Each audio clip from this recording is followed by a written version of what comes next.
이 프로그램은 방송통신위원회 방송통신발전기금을 지원받아 제작한 것입니다.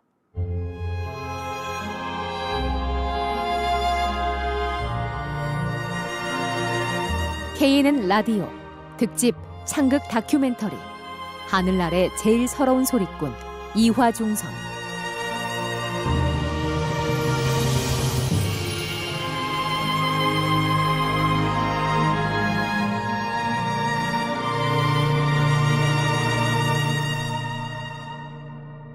다섯 번째 마당 꽃처럼 치다. 예술가라는 것은 자기가 가지고 있는 것 중에서 가장 좋고 아름다운 것들을 전부 다른 사람을 위해서 다 내주는 사람이라는 거야.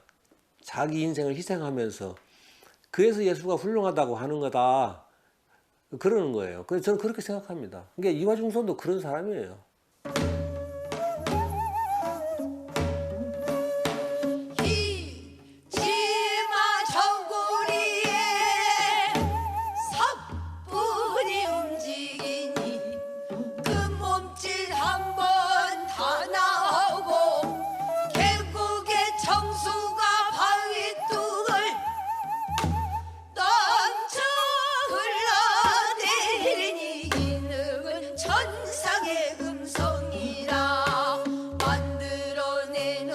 소리가 아니요 저절로 나오는 소리 고운 복창 울릴 때마다 소리의 꽃이 피는구나. 이화중선 꽃 중에 선요 이화중선 소리 중에 소리 이화중선 하늘이 내린 목소리.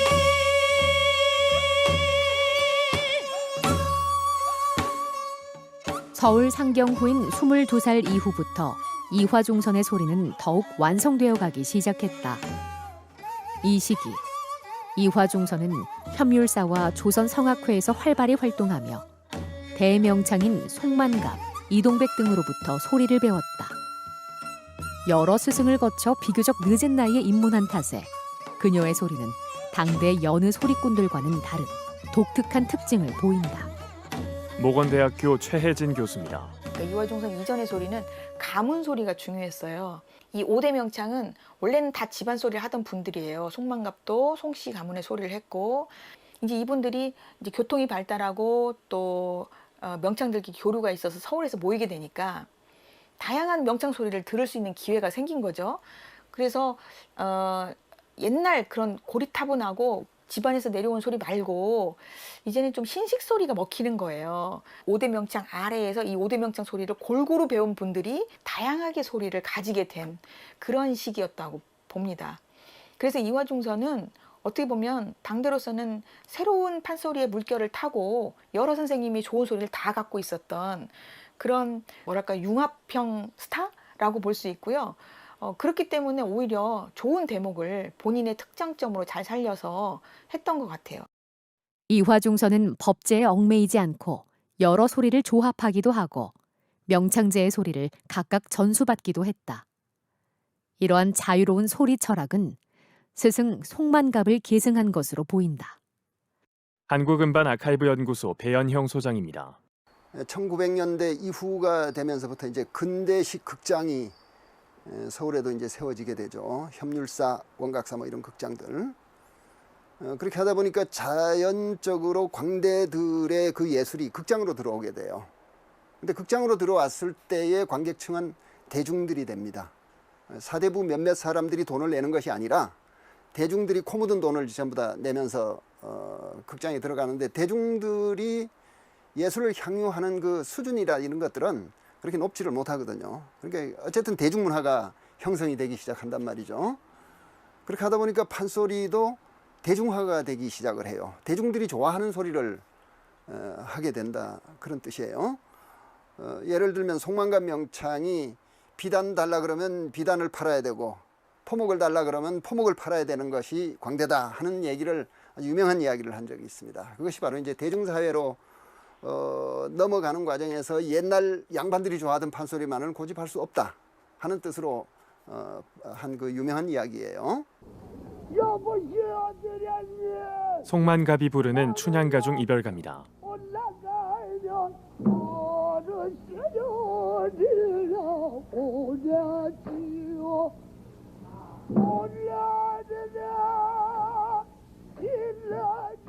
스승님, 어찌하면 제 소리로 사람들을 울고 웃게 만들 수가 있을까요? 소리로 사람들을 울고 웃게 만들겠다. 비단을 달라면 비단을 주고 포목을 달라면 포목을 주어라. 그것이 대중을 홀리는 진짜 소리꾼의 마음가짐인 것이오.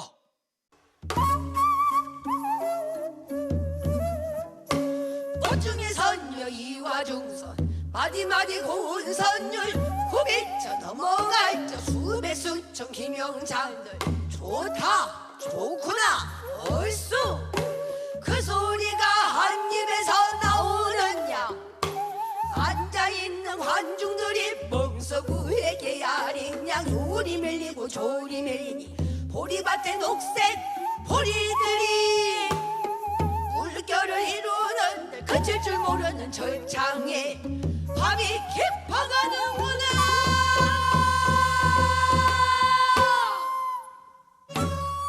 비장한 한편 아무리 어려운 대목이라도 인상 한번 찡그리지 않고 쉽게 내지르는 이화중선의 소리는 억눌린 감정을 시원하게 쏟아내는 카타르시스로 대중의 마음을 사로잡았다. 특히 육자백이나 추월만정, 조조군사 사양가, 흥보 쫓겨나는 데 같은 고슬픈 계면성음은 이화중선의 전매 특허였다. 일제강점기 대중들은 이화중선이 노래하는 옥중에 갇힌 춘향, 인당수로 끌려가는 심청, 쫓겨나는 흥보, 고향을 그리는 병사, 육자배기의 자탄을 들으며 나라를 잃고 서름당하는 자신들의 감정을 이입하고 위로받았다. 이화중선이 부르는 적벽가중 군사서름 대목입니다.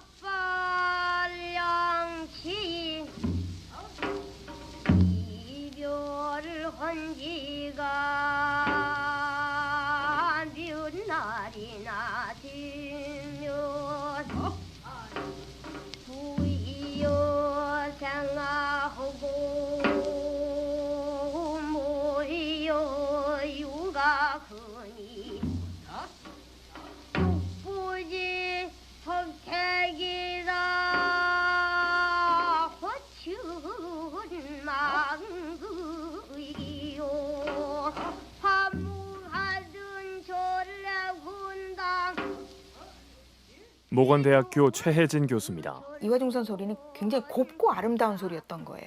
막 지르는 소리면서 뿜어내는 소리가 아니라 사람의 그 슬픔을 달래는 소리였다고 봐요. 그러니까 막 우람한 소리, 막 기량 이런 것만 갖고 사람들이 환호하던 판소리가 아니라 판소리를 들으니까 정말 내 마음의 위로도 되고 또 슬픈 거를 막 자극해서 눈물도 한번 뚝 떨어지게 하는 그런 소리. 이런 소리에 대한 미학을 사실은 이화중선에게 본격적으로 느낀 거죠. 이화중선이 가진 고유한 성음은 당대 그와 쌍벽을 이루었던 대구 출신의 명창 김초향과 비교해보면 더욱 확연하게 드러난다. 김초향은 1900년 출생으로 나이는 이화중선보다 12살이 어렸으나 같은 시대의 전성기를 구가하며 이화중선, 배설향, 김녹주와 함께 소리판을 주도했던 인기 명창이었다. 이화중선이 여성미 넘치는 미성으로 사랑받았다면 김초향은 남성 명창들도 쉽게 넘볼 수 없는 적벽가에서 일가를 이룰 만큼 우렁찬 소리 바탕이 특징이었다. 여기에 여성의 감성이 어우러진 독특한 개성으로 명성이 높았다. 이화중선이 부르는 심청가중 범피중류입니다. 망망헌 장해인묘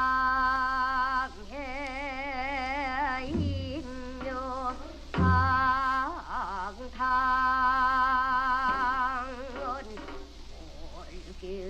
올겨리라. 김초향이 부르는 심청가중 범피중류입니다. 망망헌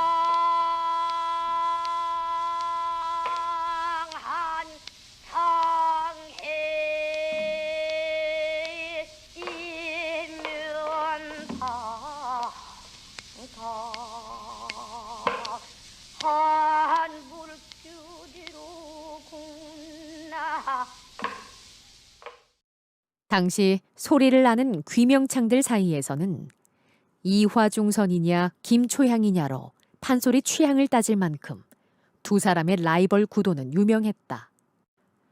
그러나 말년에 이르러 두 여성 명창 라이벌의 운명은 극명하게 엇갈렸다. 김초향은 30대 초반 결혼과 함께 소리판에서 은퇴한 뒤 평범한 촌부로 살며 다복한 노후를 보냈다. 반면 이화중선은 소리판을 위협하는 시대의 질곡을 꿋꿋이 헤치며 끝까지 소리를 놓지 않았다.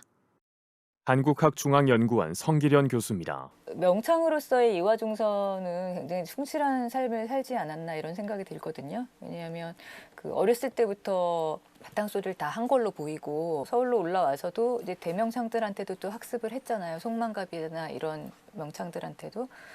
그래서 그 예술가로서는 굉장히 본인이 성취하고자 하는 바를 그래도 성취를 하지 않았을까 그런 생각이 들어요. 이화중선 소리 중에 이렇게 명창제라 그래서 19세기에 이제 유명한 팔명창들 소리를 바꾸지 않고 명창 소리 그대로 하는 걸 던음이라고 그러거든요. 네, 그런 이제 던음 소리들을 녹음을 한 게 있어요. 이화중선이. 이런 던음 소리 명창제 음반 녹음한 거는 이제 이화중선하고 김창룡 이런 명창들이니까 아무나 취입을 할 수가 없는 게 명창제 음반이거든요. 정통성이 있는 소리를 이어받았다. 는 거를 보여주는 건데 이화중선은 굉장히 그 명창제 음반을 여러 개 취입을 함으로써 소리 공부를 제대로 한 거를 보여주는 한편 또 굉장히 뭐 육자배기, 흥타력 이런 것처럼 굉장히 대중적인 그런 음반도 또 취입을 했죠. 한 명의 예술가로서 한 점 후회 없이 떳떳했던 삶. 그러나 한 인간으로서 이화중선의 인생에 들이운 그늘은 깊고 어두웠다.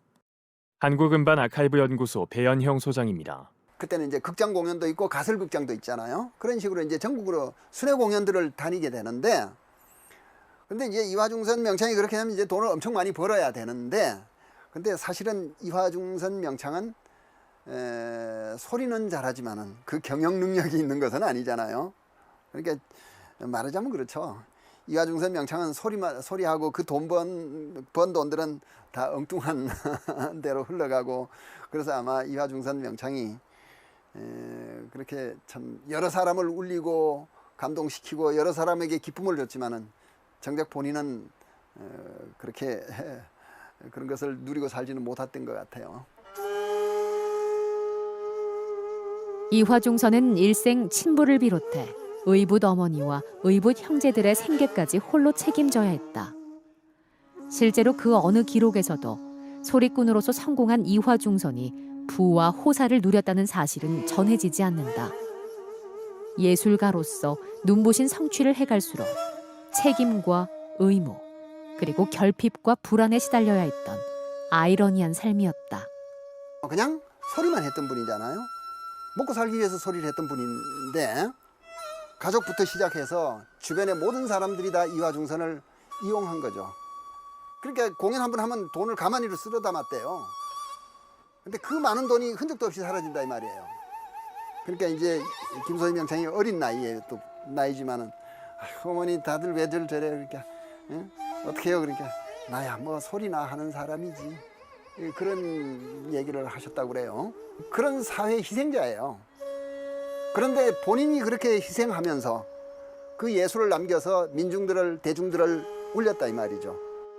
만만치 않은 공력으로 거침없이 뻗어나가는 이화중선의 소리는 가정도 사랑도 뒤로 한 채 소리꾼으로서 한 길만을 달려온 그의 인생을 닮았다. 비극을 관조하며 서름과 박대를 처연하고 담담하게 넘기는 성숙한 소리.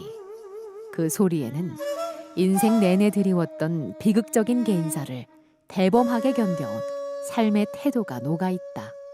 한국학중앙연구원 성기련 교수입니다. 당시에 대중문화 스타로서 조명을 받기는 했지만 그게 일상 자체가 평온하지는 못했던 것 같고 판소리 문화가 지속적으로 있었던 것도 아니고, 그죠? 그래서 가끔 뭐 유성기 음반을 녹음한다거나 무대에 설 수 있는 기회가 있었어도 일상적인 삶 자체는 굉장히 그 힘든 삶을 살 수밖에 없었지 않나, 당시 환경 자체가. 그런데 또 본인은 명창으로서의 자부심이 있었기 때문에 그 일상생활하고 그 본인의 그 이상하고 굉장히 좀 괴리가 있었을 것 같아요. 그런 면에서 좀 여러 가지 갈등이 있지 않았을까 생각이 되고, 뭐 우리가 이제 남겨져 있는 자료를 짐작할 수밖에 없는 거지만, 그래서 뭐 좀 비극적으로 인생을 마무리하지 않았을까, 그런 생각도.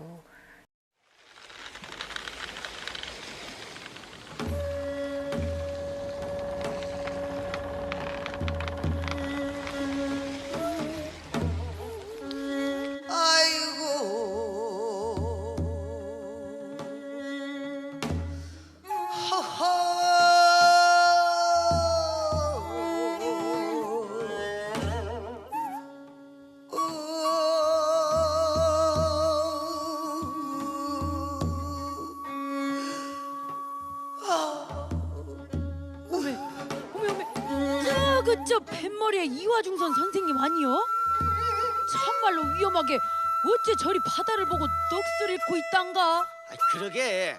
자네 요새 사람들이 쑥쑥대는 거 들었지? 이화중선 선생이 영 예전 같지 않다고 말이오. 멍하게 있다가 갑자기 울고 그러다가 막 웃고 또 금방 벼락같이 성질을 부리고 말이시. 어찌했을까? 심신이 피폐도 보통 피폐한 것이 아닌갑소. 아이고 선상님, 이화중선 선상님 위험하단께요. 이 짝으로 얼른 나오셔라. 너무나 외롭고 고독하구나. 평생 소리만을 보고 달려왔건만 남은 건 병든 몸과 불안한 앞날뿐. 먼저 간 이들이 그립구나. 장덕진 선생님, 이지삼 사장님, 그리고 내 동생 중선아. 나도 인자 당신들 따라갈라요. 인자 그만 쉬고 싶소.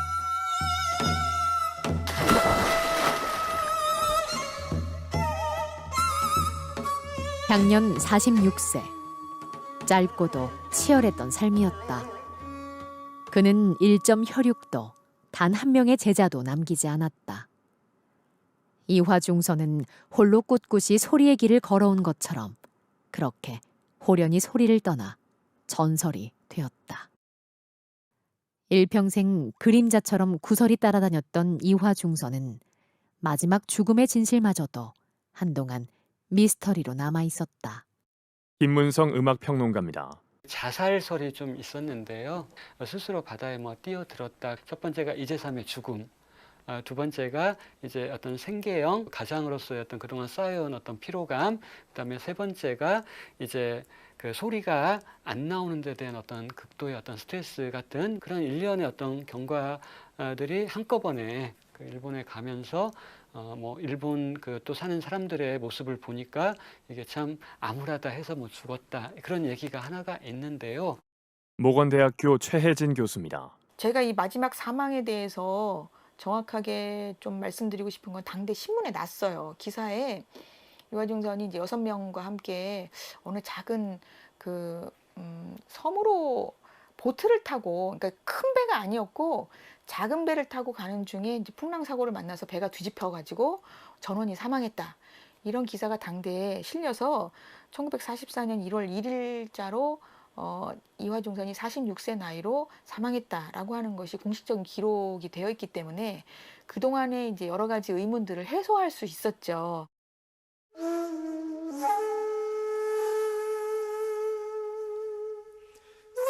이승화의 시 이화중선의 마지막 노래 중에서 일본 땅에 탄광이거나 군수 기지거나 깡마른 얼굴마다 움푹 들어간 눈들, 눈물 맺힌 눈들 앞에서 털썩 주저앉아 곡하듯 마음껏 울어보질 못했설랑. 조조가 화용도로 달아나는 적벽가를 내 더는 못 부르겠다. 흥보와 흥보처가 박을 타는 흥보가를 내 더는 못 부르겠다. 강새처럼 피고름을 흘리며 죽을지언정 청이처럼 바다에 몸을 던질지언정. 치열했던 이화중선의 소리와 삶은 많은 예술인들에게 큰 영감을 주었다. 시인 서정주는 추모시 바위 옷을 통해 이화중선을 국창이라 부르며 하늘 아래 제일로 서러웠던 노래소리라고 평했다. 어둠과 절망, 서름과 천대 속에서도 이화중선은 결코 주저앉지 않았다. 그가 끝까지 품었던 단 하나의 희망은 바로 소리, 예술이었다. 독보적으로 이화중선은 죽는 날까지 판소리를 했던 사람입니다. 그 당대에 이제 많은 권번에서 판소리를 하던 명창들이 여성 중에서도 많이 나왔지만 대개는 끝까지 죽을 때까지 판소리를 한 분이 없어요. 그런데 이화중선은 자기의 전 생애를 걸고 소리꾼의 생애를 살았다. 이화중선이라고 하는 명창은 일제시대에 태어나기를 천민 중에서도 천민, 그러면서도 더 어떤 가난했던 사람 같아요. 그래서 그런 사람들이 겪어야 될 여러 가지 어려움을 다 겪고 그 어려움 속에서도 자기가 가지고 있는 재능, 이것을 통해서 이름을 날리고 그리고 많은 사람들을 노래로 위로해준 그런 사람이죠. 우리 그렇게 기억해야 됩니다. 이화중선은요, 그동안 남성 중심의 어떤 판소리 역사가 전개되는 시기를 바꿔버린 판소리사에서의 대표적인 변혁의 여성이라고 평가할 수가 있습니다. 판소리가 여성들의 예술로서 확고하게 자리 잡는데 가장 중요한 선도적인 역할을 했던 분이고요. 이화중선의 인기가 없었더라면 판소리가 대중들이 듣고 즐기고 하는 예술로 자리 잡지 못하고 조선시대를 끝으로 사라졌을지도 몰라요.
이화중선 어린 역을 맡아가지고 이제 해봤는데요. 정말 소리의 길은 험난하고 이화중선 선생님의 일대기를 이렇게 보면서 정말 그 힘들고 가슴 아프고 여자로서 제대로의 된 삶을 살아보지 못하시면서 이 소리의 길을 묵묵하게 이렇게 그 열정 하나로 이렇게 걸어오신 그런 모습들을 보고 정말 본받아야 하고 존경해야 되고 정말 저도 선생님들처럼 올곧고 그런 소리를 해야겠다라는 생각을 많이 했습니다. 이화중선 선생님 그냥 이야기만 그냥 살짝 듣다가 직접 연기를 해보고 이분의 상황을 같이 공감을 하면서 아, 소리꾼의 길이 그렇게 쉽지는 않구나. 참 험난한 길을 걸어오셨구나. 이렇게 힘든 상황 속에서도 그 멋진 판소리를 계속 이렇게 모든 분들께 열창하시고 그리고 판소리의 길을 계속 이어가셨구나. 참 대단하시구나라는 그런 생각을 해봤고요. 불쌍한 우리 부친 전우 편지일장 전하여라.